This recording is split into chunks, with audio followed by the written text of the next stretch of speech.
Bonjour à toi, cher spectateur, amateur de frissons, de folklore, de légendes urbaines et de vieilles VHS, puisqu'on va parler d'un film qui était pas mal attendu, en tout cas pour les amateurs de critiques ciné sur YouTube et pour les amateurs de cinéma de genre, puisqu'on va parler de Shelby Oaks, le premier long métrage cinéma de Chris Stuckman, qui est un critique ciné YouTube. Un des pionniers d'ailleurs, il faut le dire, un des youtubeurs qui a commencé très rapidement à se spécialiser là-dedans, hein, même quand c'était encore de niche. Et l'histoire. Riley a disparu, mais on ne sait pas où. En fait, Riley, elle était connue pour faire des vidéos sur YouTube, des vidéos de paranormal, et sa sœur, en fait, ça fait 12 ans qu'elle la cherche, parce qu'un jour, elle a cherché à découvrir ce qui se passait dans la ville de Shelby Oaks, et elle n'est jamais revenue. Et tout le film va être le travail donc de sa sœur pour essayer de trouver des informations et peut-être d'avoir des indices sur où elle se trouve et comment elle a disparu, notamment quand un mec débarque sur le porche de sa maison et se tire une balle dans la tête en laissant dans sa main une mini DV. Voilà, je vois pas comment mieux résumer le film. Très bonne mise en bouche. Et pour en parler avec moi, bien évidemment, amateur de genre que tu es, ça faisait longtemps qu'on ne s'est pas vu. Quand même. Oui, parce que figurez-vous, les enfants, que j'ai trouvé un travail. Voilà, et qu'à partir de là, les vidéos, c'est plus difficile. Non, plus sérieusement, très content déjà de venir pour un projet, ma foi, qui ne soit ni une adaptation, ni une suite, ni un remake, ni un vrai projet. C'est ça, et qui nous touche un petit peu, mine de rien, puisque c'est un peu l'univers Chris Stuckman, donc comme je l'évoquais. Moi, c'est un nom que je connais depuis que j'ai commencé sur YouTube, en gros. C'est quelqu'un qui fait partie de l'espèce de Triforce que je mets sur YouTube, c'est-à-dire que moi, ceux que je suivais avant de commencer, c'était le Fossoyeur, Durandal et Chris Stuckman. C'est vraiment ces trois-là. Il y a un peu de Jeremy James, mais c'est dans un autre registre, mais Chris Stuckman, c'est vraiment un de ceux qui m'a montré, je trouve, comment faire en sorte qu'une critique soit claire, concise, bien faite et cohérente. Et j'ai toujours aimé les projets qu'il a développés, il avait vraiment de très bonnes idées, et on sentait que la réalisation, c'était quelque chose qui le titillait depuis un bon petit moment. Il avait fait quelques courts-métrages à gauche ou à droite, il était passionné de genre pur et dur, c'est un gros passionné d'horreur, et ben, mine de rien, ça semblait hyper cohérent qu'il fasse ce film-là. Alors il faut savoir que l'affiche que vous avez derrière nous est une affiche très particulière, puisqu'en fait, sur cette affiche, il y a les noms de tous les contributeurs qui ont participé à sa campagne de financement participative. Tous les noms sont notés en tout petit. Donc c'est pour vous montrer à quel point ce projet, il a quand même quelque chose de très particulier. C'est vraiment un projet qui... C'est un projet Internet. C'est un projet Internet. Donc à partir de là, moi, je faisais vraiment partie de ceux qui... Non, s'il te plaît, me cite pas le manoir. Je te jure, me cite pas le manoir. Il m'a eu. Je te jure, me cite pas le manoir. Vraiment, non, c'est pas la même chose. C'est pas la même chose. Non. Mais donc voilà, c'est vraiment un projet qui a été fait par un passionné de genre, par un amateur de genre. Et à partir de là, moi, il y avait tout pour que j'ai très envie de voir le film. Et j'ai transmis cette envie à Hugo, parce qu'à la base, Hugo, il n'avait pas du tout entendu parler de Non, mais Shelby c'est vrai Oaks. qu'il n'y a pas eu non plus une communication si énorme. Alors, assez récemment, là, ça commence un petit peu, mais c'est resté très dans l'ombre Ça reste de pendant un niche. moment. Ça Voilà, reste de c'est niche. très de niche. C'est une petite pépite, voilà. Et ça fait longtemps qu'on n'était pas allé chercher ça. Exactement. Bah, je vais me tourner vers toi et te demander ce que tu as pensé de Shelby Oaks. Ou le prank de Shelby, comme j'ai envie de l'appeler. Non, décidément. Non, je vais pas l'appeler comme ça. Ma foi, donc déjà très surpris par le projet quand tu me l'as annoncé, quand tu m'en as parlé, quand tu m'as envoyé la première bande-annonce. Très intrigué, forcément moi ça me parle, c'est un film de genre, il y a du found footage et du folk. Bon, Je savais que je t'avais alpagué voilà. juste avec ces deux trucs-là. Il me suffit de pas grand-chose, hein. Vous voulez m'attirer comme ça dans la rue, vous me montrez juste un DVD du village, et puis Oh, je suis. le village. Et donc très intrigué, et j'en ressors, ma foi, très content. Je sais que nous ne sommes pas nécessairement tout à fait d'accord, mais on y reviendra. Mais moi, un projet qui m'a vraiment convaincu, qui m'a vraiment plu, qui a des défauts, mais qui sont vraiment, je trouve, au second plan par rapport à la qualité du film, mais on y reviendra. Moi, j'ai vraiment apprécié, et je conseillerais à tout fan de films de genre de le procurer et de le regarder. Oui, je sais. Allez. Je suis un poil déçu. Un poil. En fait, j'aime bien l'idée. Je trouve que on va dire, le film m'a eu pendant 40 minutes. Pendant 40 minutes, j'étais convaincu, je me suis laissé embarquer, je trouvais que c'était haletant, je trouvais que c'était prenant. Et le film, en fait, a du mal à tenir son concept jusqu'au bout. Et je trouve qu'au bout d'un moment, même s'il y a vraiment des vrais instants qui, je trouve, sont assez créatifs, sans trop spoiler, cette séquence dans la maison, vers la fin du film, est très efficace, je trouve, et très intense. Mais au milieu de tout ça, je trouve qu'il y a trop de choses. Il y a trop de choses qui sont plantées, et démerdez-vous. Et ça me dérange beaucoup. Mais je me rappelle qu'il y avait un film qui s'appelait Affamé. On était ressortis complètement opposés. Et ben tu sais quoi? J'ai envie de lier les deux. Pour moi, il y a exactement les mêmes défauts. J'y avais pas pensé. C'est-à-dire qu'il y a une vraie bonne idée. Il y a un metteur en scène qui, je trouve, est assez passionné pour réussir à faire passer beaucoup de choses au travers d'un film qui pourrait, sur le papier, sembler un peu limité dans ce qu'il veut offrir, mais qui arrive à aller plus loin. Surtout là, en l'occurrence. C'est ça. Mais je ressors quand même mi-figue, mi-raisin. C'est-à-dire que j'ai pas non plus envie de dire que le film est mauvais. J'ai pas non plus envie de dire que le film est bon. Je trouve vraiment qu'il est au milieu. Il est moyen. C'est un bon mais. C'est un bon mais. C'est-à-dire qu'il y avait l'idée, mais je suis pas convaincu je suis curieux de savoir pourquoi, parce que du coup, je suis curieux de savoir pourquoi. En fait, je trouve de manière globale que le film est riche et qu'en même temps, dans cette richesse, il y a une forme de facilité de se dire que le spectateur va être conquis avec uniquement des bribes de propositions ou de thématiques qui vont jamais jusqu'au bout de l'idée qui devrait véhiculer cette base. En gros, c'est un film qui passe son temps à avoir des pistes intéressantes, mais qui, lorsque l'on arrive à la fin, je serais incapable de dire concrètement ce qui s'est passé. C'est-à-dire que je vois à peu près tout ce qui s'est déroulé devant mes yeux, mais je ne vois pas quelle est la finalité de la proposition. C'est-à-dire que je trouve que c'est intéressant tout en étant hyper vague comme film. C'est là-dedans, en fait, que je trouve que le film me perd. En fait, je pense que c'est ça aussi que j'ai, pour le coup, apprécié.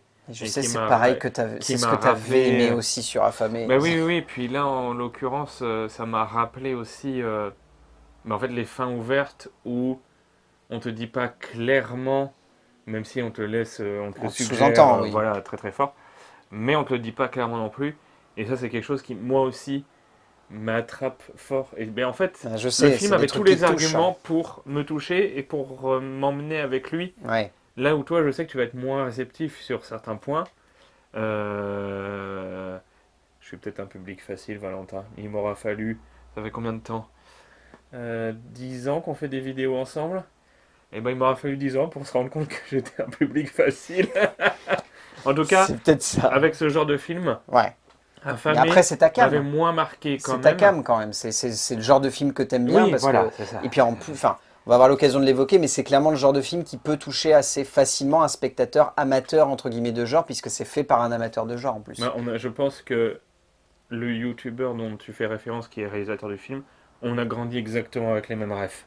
Ça se sent, mais à 1000% qu'on a grandi avec les mêmes films.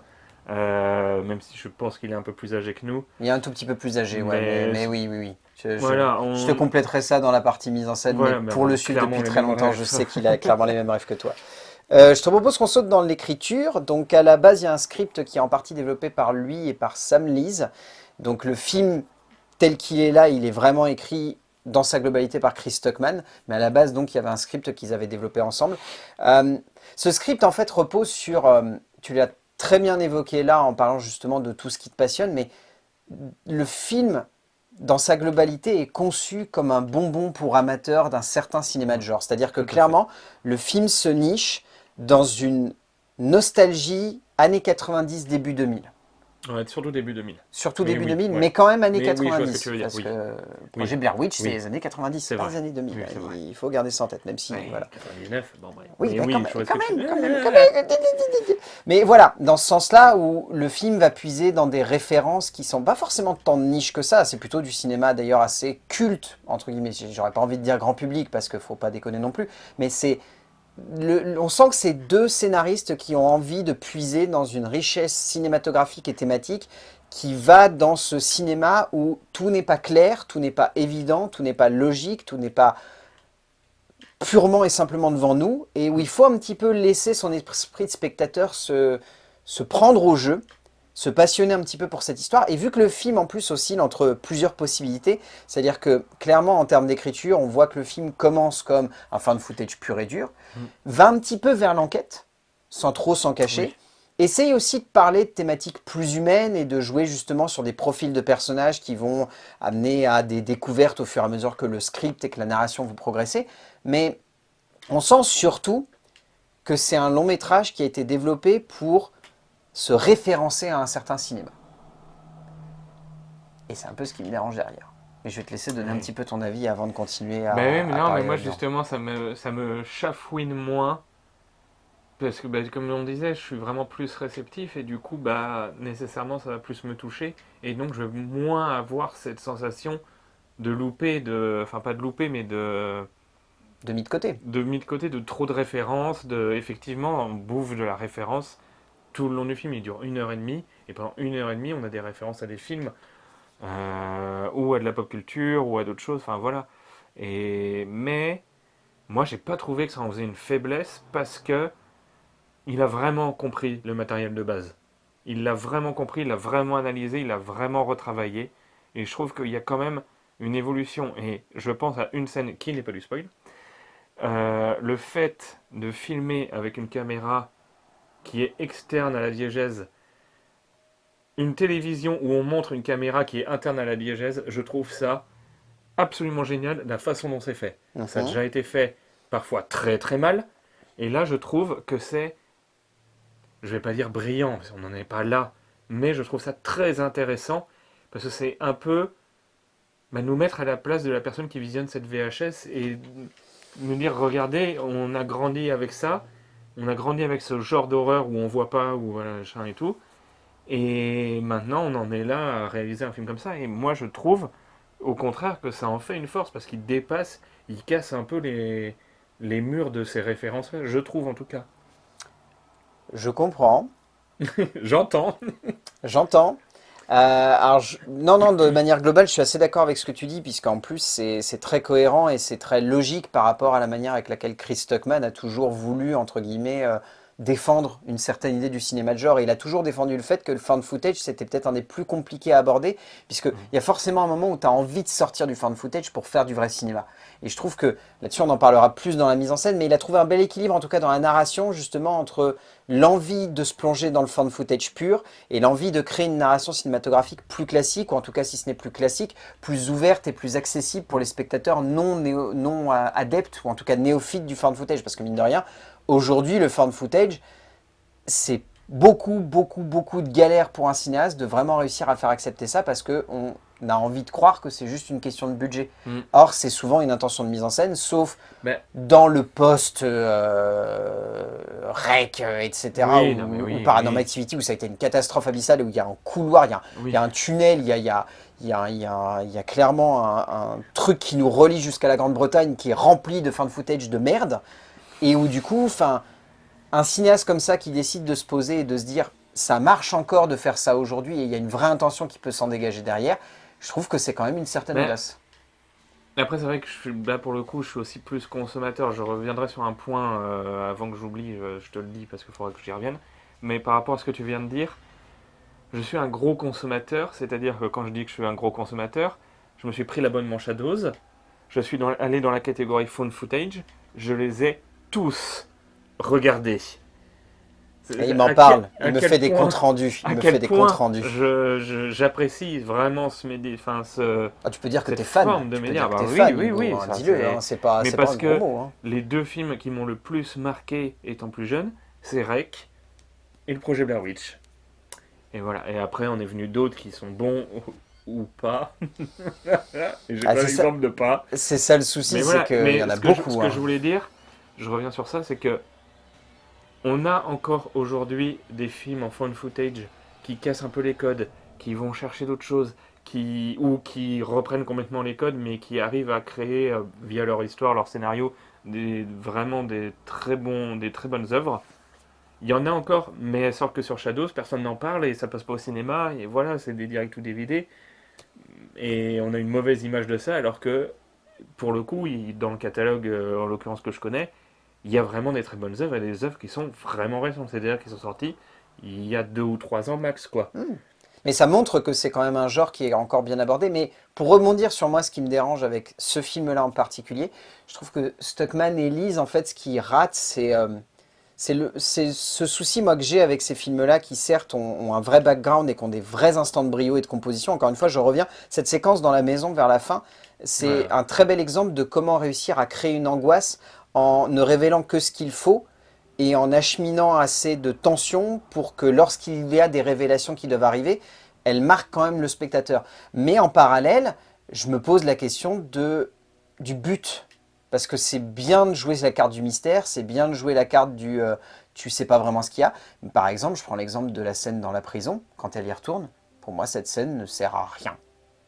Et c'est un exemple typique de créer de la tension juste pour révéler un détail qui ensuite va peut-être avoir un petit peu d'incidence, mais en fait, c'est juste un espèce de passage pour ensuite se diriger vers la quête principale. Et ça m'a un peu dérangé, et je trouve que Ouais. la fin, sans spoiler, est l'exemple typique de ça pourrait être cool si on nous avait montré assez d'éléments.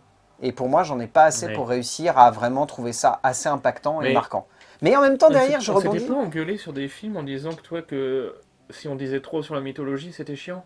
En fait, c'est l'équilibre qui, je trouve, est Ouais. pas présent ici. C'est-à-dire que moi, j'aime bien quand on en montre assez pour qu'il y ait des questions qui soient générées, Mhm. mais pas trop pour que ça soit pas complètement explicité. Et là, le C'est problème, vrai c'est que que là, pour moi, on est dans la partie où on n'en montre pas assez et on considère que le spectateur, il a une thèse en compréhension du folklore et des thématiques ouais. obscures du monde et que du coup, bah, c'est genre, oh demeure toi, il y a une créature derrière, tu sais pas ce que c'est, mais elle a l'air de manipuler les Ils gens. le disent et c'est vrai que ça s'adresse aussi au public américain qui est beaucoup plus croyant et qui, en l'occurrence, connaît beaucoup plus parce que là, c'est vraiment. Mais comme le faisait Affamé d'ailleurs. Hein. Affamé, c'était Ouais, exactement le même truc. c'est encore différent parce que oui, si, oui.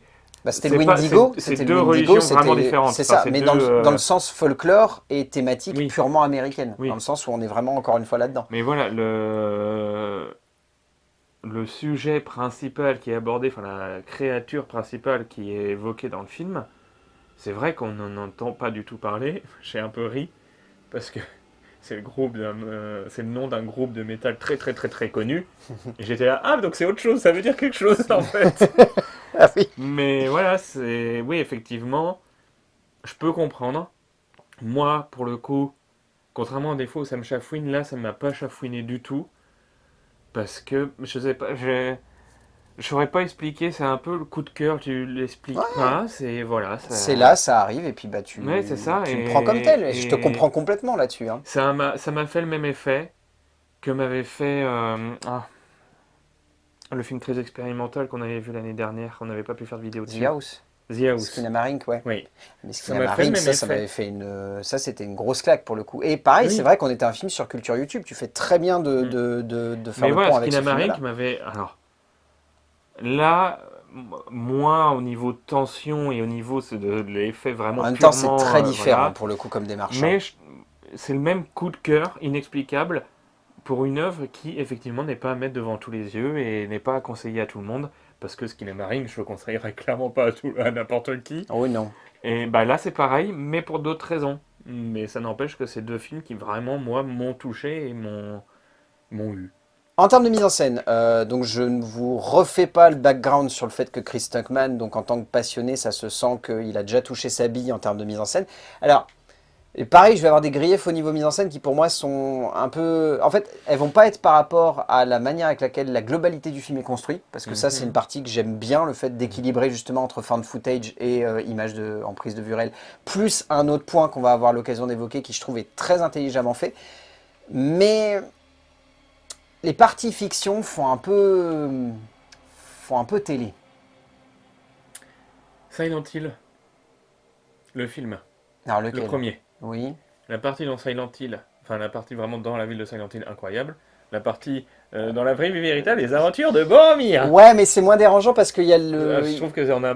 on a un peu la même idée, je suis d'accord, mais je trouve que Christophe Gans a quand même beaucoup plus de cachet et d'identité, et ça fait que même Oui, c'est si pas le même. c'est pas fou, voilà, on n'est pas sur le même calibre. Mais je trouve que du coup, les parties entre guillemets de fiction pure ont des moments où, alors c'est paradoxal, mais la séquence de prison que j'évoquais avant, où je trouvais que c'était assez maladroit, je trouve qu'en termes de mise en scène, elle est plutôt Mhm, efficace et qu'elle est mhm. plutôt bien construite et que visuellement, il y a un vrai cachet qui se dégage de ça. La maison, pareil. Mais les entre-deux, les séquences de dialogue, les moments un petit peu d'attente, entre guillemets, avant que la tension revienne, ça fait un peu fadasse. Et j'ai Alors, vraiment eu des instants où j'étais en train de me dire, on sent que Stuckman, il est pétri de bonnes intentions, mais on sent qu'il y a des aspects, comme tu disais très bien, qu'il maîtrise. Genre cette idée de mise en abîme du found footage, très intelligente et surtout très bien faite, parce que ça tend réellement. Il y a notamment cette séquence-là où elle découvre la petite mini DV, hyper efficace, très tendue et très très bien construite. Et il y a d'autres moments où j'étais en train de me dire, ah, c'est pas Alors, fou. j'ai pas eu ce souci là, mais j'y reviendrai lorsqu'on parlera du casting, parce que j'ai trouvé l'actrice vraiment excellente, l'actrice principale qu'on suit, et du coup, j'ai pas eu ce problème de sensation, justement, de passage à vide, en fait. Ok. J'ai pas eu du tout cette sensation, et au contraire, je trouvais que le phone footage, tu n'as pas à avoir de talent pour faire du phone footage. Pas vraiment. Pas vraiment. Attends. Alors, pas Pas vraiment, au niveau mais... scénario, mais au niveau image, purement mise en scène. Si, il faut avoir du Ah talent. Un vrai found footage pour réussir à faire croire que tout ça c'est spontané et non Oui. désiré, et que tout s'est passé dans Non, je l'instant. parle vraiment au niveau de l'image. Ouais, au niveau de l'esthétique, tu Au veux niveau dire. de l'esthétique. Ok, d'accord. Parce qu'au niveau mise en scène, pour moi, il faut justement une Oui. vraie connaissance Alors, du c'est que genre. je me suis mal exprimé. Il faut un vrai. Enfin, Christophe Mann, pour le coup, là, si je peux souligner un point, il a une vraie logique dans sa Oui. manière de faire du found footage Non, parce c'est que que je me suis mal c'est pas exprimé. un outil, il en fait vraiment quelque chose où on a l'impression et on y croit que c'est du found footage. Or, le found footage, c'est un genre dans lequel beaucoup de gens aiment s'engouffrer, mais peu arrivent à nous rendre ça crédible Oui. et fort. Non, c'est que je me suis mal exprimé. C'est vraiment Donc au tu niveau. veux dire vraiment de l'esthétique. Au niveau de Du cachet, l'esthétique. budget, etc. Ouais, d'accord. Dans ce sens-là, tout le monde peut faire du found footage. Là, Voilà. je suis d'accord. Surtout à notre époque, encore plus à notre époque, même dans les années 90, on va dire à partir des années 90, il était plutôt aisé. 2000. Parce que 90, il y avait encore la pellicule. Pour moi, c'est vraiment 2000 et Les mini-DV, ça Ouais, mais non. commençait, Les mini-DV au début cinéma, 2000, c'est très compliqué. Oui. Blair Bon. Witch Project, ce qui fait que ça marche en tant que found footage, c'est que le film est tourné en pellicule. Mm. Vraiment en pellicule. Enfin, Et en plus, il y a ce jeu de noir et blanc qui est hyper efficace parce qu'il tourne vraiment avec une caméra 35 mm et une caméra 16 mm. C'est ça qui rend très efficace. Mais par exemple, Paranormal Activity est vraiment le moment où on a compris Oui. que faire du found footage, tout le monde pouvait le faire. Même Rec. Rec, c'est après. Ou alors c'est quasiment en même temps, quasiment. Ah. Mais Rec a du budget. Paranormal Activity, c'est 10 000 balles. Hein. Oui, c'est vrai. C'est un mec, il a 2 mois de salaire, il fait un film, quoi. Toujours C'est- étant que, au niveau de l'esthétique, un phone footage, voilà. Et là, quand on sort du phone footage, ce qui est une prise de risque par rapport à ce qu'on a dit dans la partie écriture, et ben là, j'ai trouvé ça vraiment réussi. Vraiment, l'esthétique, quand on parle de la maison, mais la maison, à partir du moment où elle met le pied dedans, j'étais vraiment sur le cul parce que c'est des petits détails, mais un ensemble de plein de détails qui font que je l'ai trouvé vraiment réussi cette scène. Mhm. Au-delà de l'écriture, il y a vraiment un décor, il y a voilà, et même la prison, même les scènes toutes simples. Pour moi, ça fait partie de la réussite du film parce que je trouve que l'image est vraiment cette arrivée à la prison. Je sais pas, mais Ouais, si, je vois ce que tu veux dire, je mais pense que je suis vraiment pas objectif. J'ai du mal à être objectif sur le film à cause de ce qu'on a dit avant. ouais, peut-être, hein. Mais après, moi, je trouve que de manière Mais globale, en fait, c'est que la partie fiction, en fait, la lumière fait un peu fausse, moi. En fait, c'est ça qui me dérange un peu. Après, oui, c'est du chipotage. il y a un Mais parti pris qui est particulier. ouais, il y a des partis pris pour moi qui fonctionnent pas Mm. réellement et qui font que...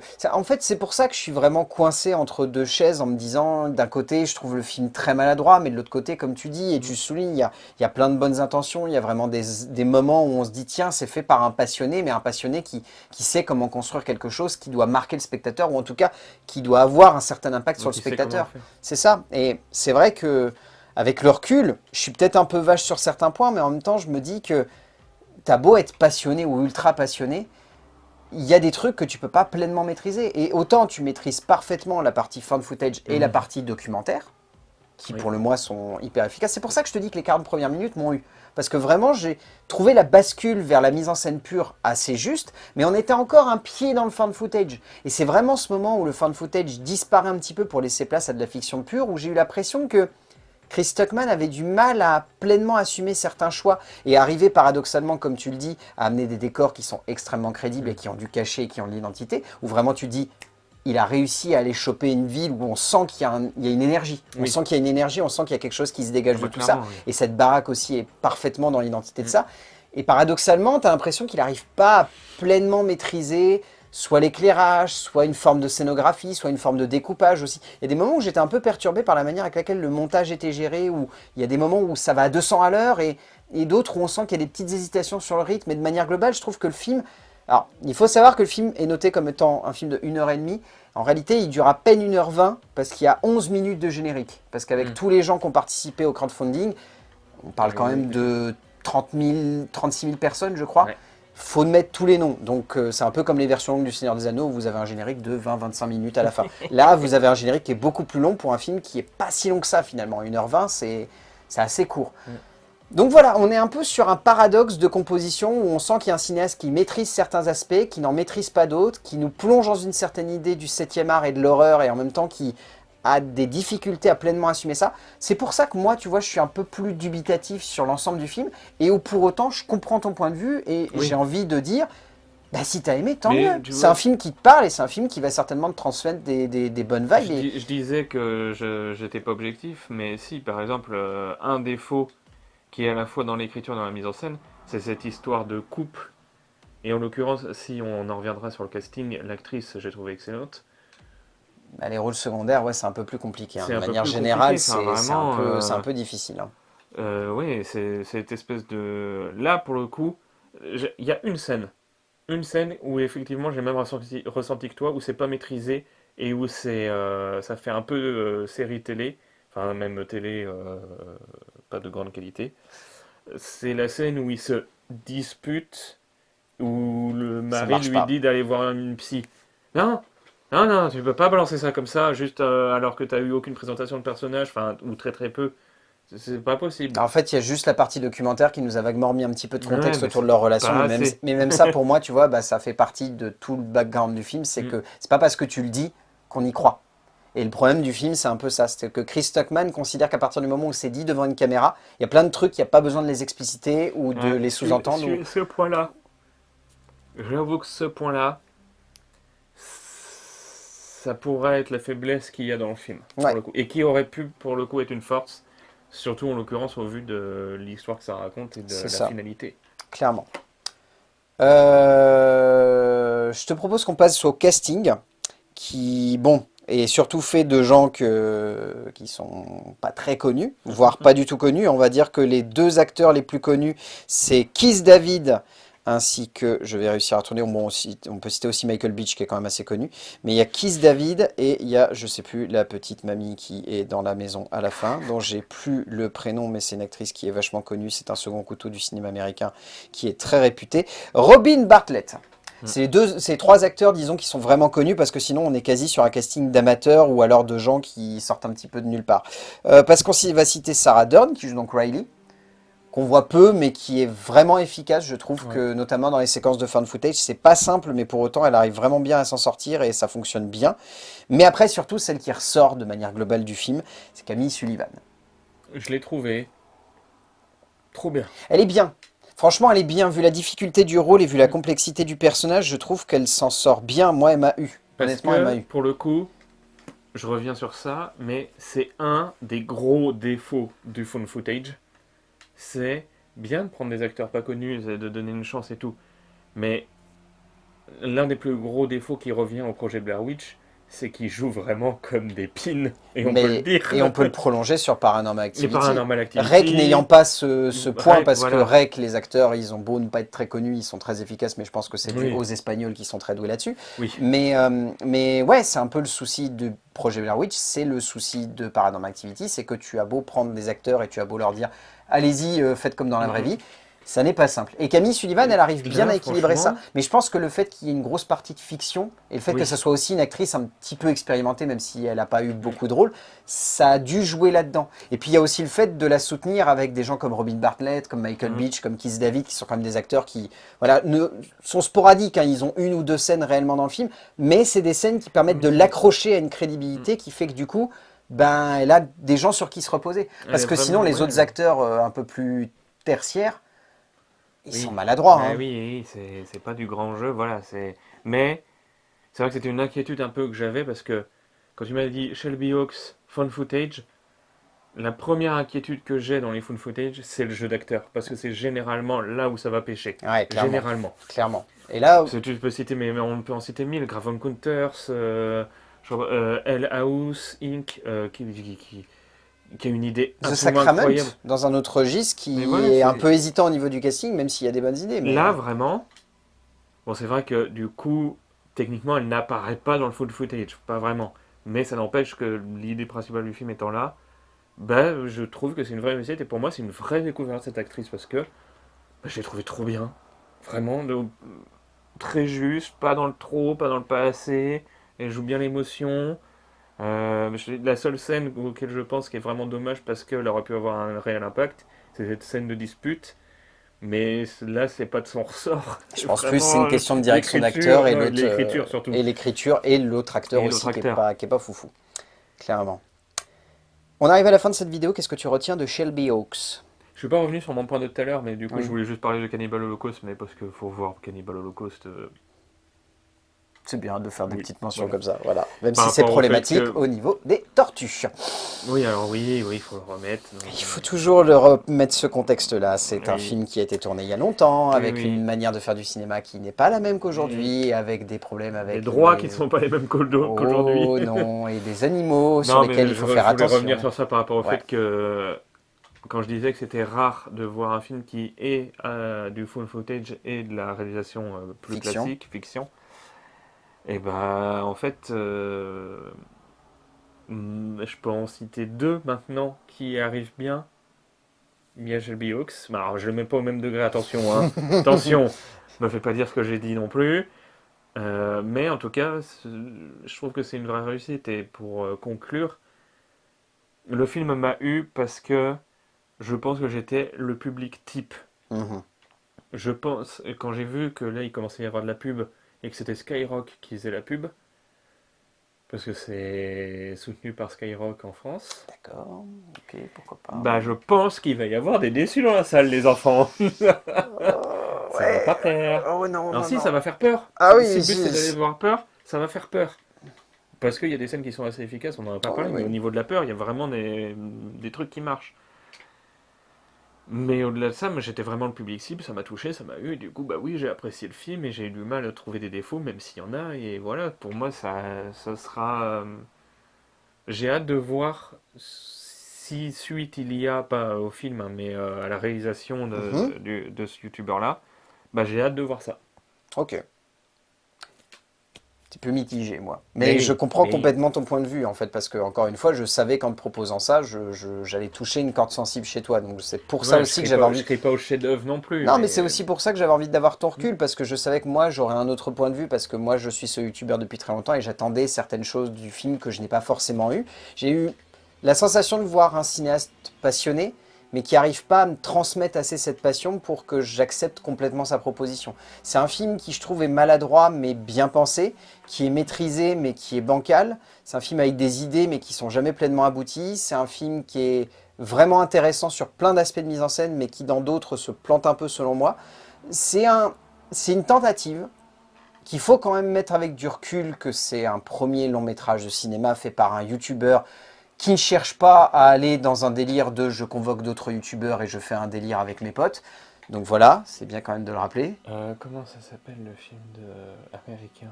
Y a-t-il un youtubeur dans Y l'avion? a-t-il un Voilà. youtubeur dans l'avion? Voilà. Voilà. Exemple, Hein y a-t-il Voilà. un youtubeur dans l'avion? Shelby Hawks, il est dans le très très haut du panier, hein. Donc voilà, dans le genre film de youtubeur, on est sur un Bah vrai oui, film oui. de passionné. Clairement. Donc gardez ça en tête et essayez Shelby Hawks de Chris Stuckman. Peut-être que vous ferez partie des gens comme Hugo, peut-être moi. Ah bah, si vous êtes un consommateur de Shadows, oui, si vous avez grandi avec les mêmes rêves que moi, oui, c'est sûr que vous le. Voilà, et sinon bah, Je t'en peut-être parlais, que... Drag Me to Hell, enfin, Ah oui. Jusqu'en Enfer de Sam Raimi, voilà, c'est des films avec lesquels j'ai grandi et auxquels il y a des références évidentes Voilà, tout le long. vous nous direz ce que Oui. vous en aurez pensé. Oui.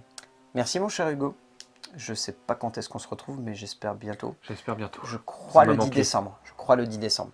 À vérifier, mais je crois, Mhm. si j'ai bonne mémoire. Mhm. Et d'ici là, on va dire aux gens d'aller voir des films parce que c'est bien d'aller voir des films et qu'on se retrouvera pour parler de films, bien évidemment. A plus. On est d'accord que tu mets un extrait de Incubus, du coup, à la fin, s'il te plaît, pitié, pitié. Parce que je crois, si je dis pas de bêtises, mais que Incubus, le groupe, Je me demande si c'est pas eux qui font le générique de South Park. Franchement, je vais vérifier ça. On est sur des références vraiment...